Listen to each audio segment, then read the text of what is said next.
Apparently, Iran is trying to come to the table. So let's go ahead and see what the stipulations are and all the other information that kind of surrounds it. And then at the end, we'll go ahead and have some, slight conversation about it. All right.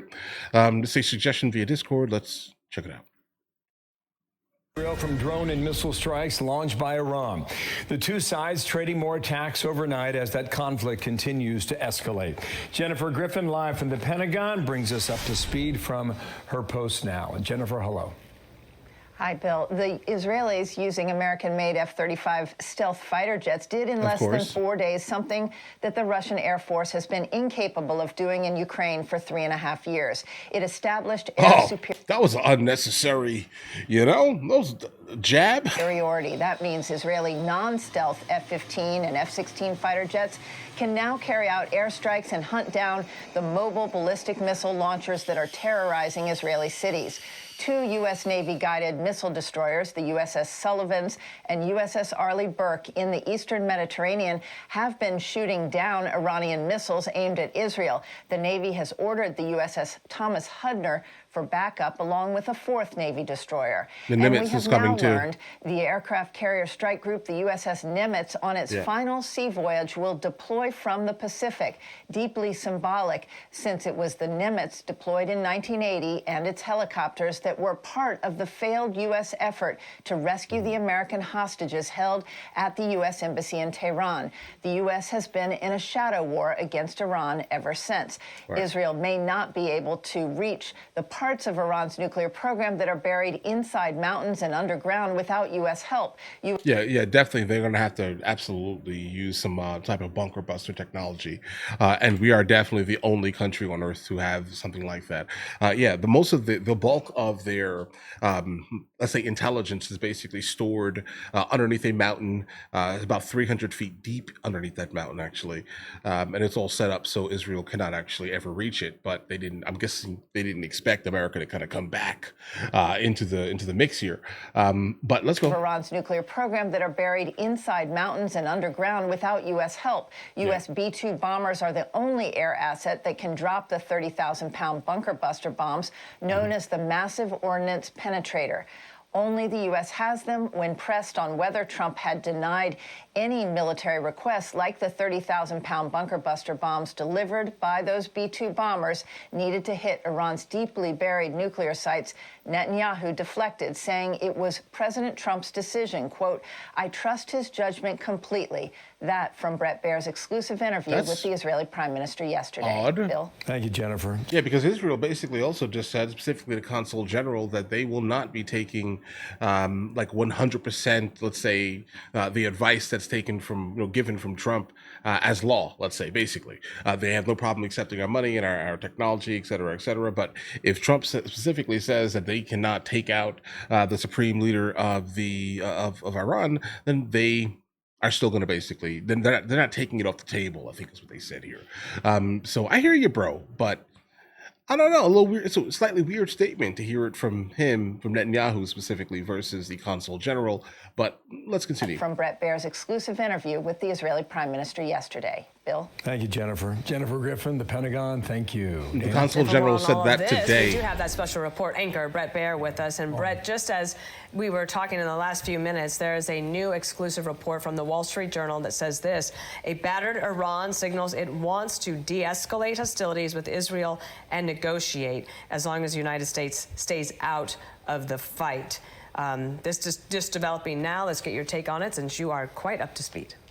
Yeah, good morning, Bill and Dana. I asked Prime Minister Netanyahu yesterday about the Iran foreign minister talking to reporters, saying if Israel stops attacking, we will stop counterattacking and get to the table, suggesting that they were coming to the table. This is what the Iran foreign minister said, with a deal that possibly America would see as acceptable. The prime minister said that is essentially BS. He said that's just not true. It's a bunch of hogwash, in his words. Okay. That when they were coming to the table, he cited the supreme leader saying "death to America, death to Israel" as that was happening. So I think there's a lot of skepticism about this outreach. Of course, it's normal. That said, President Trump has said he does want to get back to the table if they're serious about agreeing to dismantlement. Yeah, a couple things here. It struck me what General Keane was arguing a moment ago when I asked specifically about that. The president of Israel, Herzog, was with Dana and me about half an hour ago. Fordow is apparently the most fortified nuclear site in the entire country of Iran. Yeah, so far as Fordow. we can tell, it's hard to reach. Half a mile buried beneath rock inside of a mountain. Here is President Herzog on the question of going nuclear in real time. Watch. Can they fuel a bomb amidst this war on day 4 already? As far as I know, I don't think it's feasible. I think that would be a very dangerous development. We are trying with all our might and capabilities and our heroic fighters and pilots to make sure that they don't get there, but rather that we delay, postpone, undermine their capability of getting to the bomb. I don't want to get too far ahead of this, but Keene's argument is the United States has to use bunker buster bombs now to take out this facility. Otherwise, the Arab region looks at you and says, what was this war all about? In a year or two, you get to fortify that center yet again. Did Netanyahu go there with you? I went many times to try to get that answer. I have heard privately that the ask has happened, but not the response. I don't know what the response is. Prime Minister Netanyahu wouldn't get that specific. It is true that the B-2 bomber is the only thing that can carry the 30,000-pound MOP, the massive ordnance penetrator, the bunker buster that can get into the half-mile deep mountain lair, if you will, of Fordow. And then Isfahan is another facility that's buried deeply and where enriched uranium is stored. So the Iranians have a couple of facilities that only U.S. technology could get to, and the real question is whether President Trump will decide that that's worth it now, and that's where this hinges. You know, Russia apparently, according to the wires, wants to be seen as a peacemaker in this situation, saying that it could help communicate between Israel and Iran. And yet it doesn't seem to want to be a peacemaker in its own region. You have President Trump in Canada today with the G7. They're likely to talk about Israel, and Zelensky is going to be in Canada as well. And I wonder how Russia fits into all of this.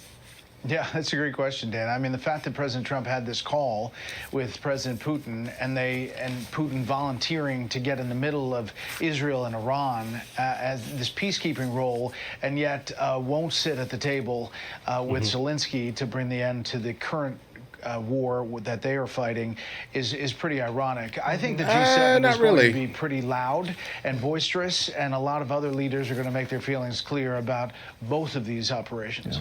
Yeah. Good to work with Netanyahu. Okay, guys.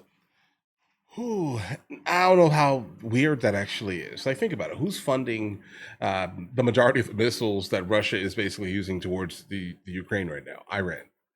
All right, so yeah, understand that for a second here. Why would he have any interest, let's say, in Iran still kind of remaining as Iran, if we can kind of, close, shut things off, let's say, stop this right here? Why would he not want to stop against the Ukraine? First of all, Putin under no circumstance wants a group of people that believe in the concept of democracy, that also have the ability to kind of speak and understand Russian. Why would he want these people to kind of be there, right? Because that damages his country along with his points of view, let's say, right? Now, why would he then want to step up for Iran? It makes all the sense in the world. Again, he's using their missiles to obliterate the Ukraine. That's it. He just doesn't want his supply of missiles to stop. You think he cares about Iran? No. He cares about Israel? No. Guys, at all. That's all. It's just selfish reasons. That's why. But either way, listen, guys, let me know in the comments what you guys think. You guys all have an absolutely amazing day. If you guys are new here, please like and subscribe. In the meantime, I'll catch you guys later.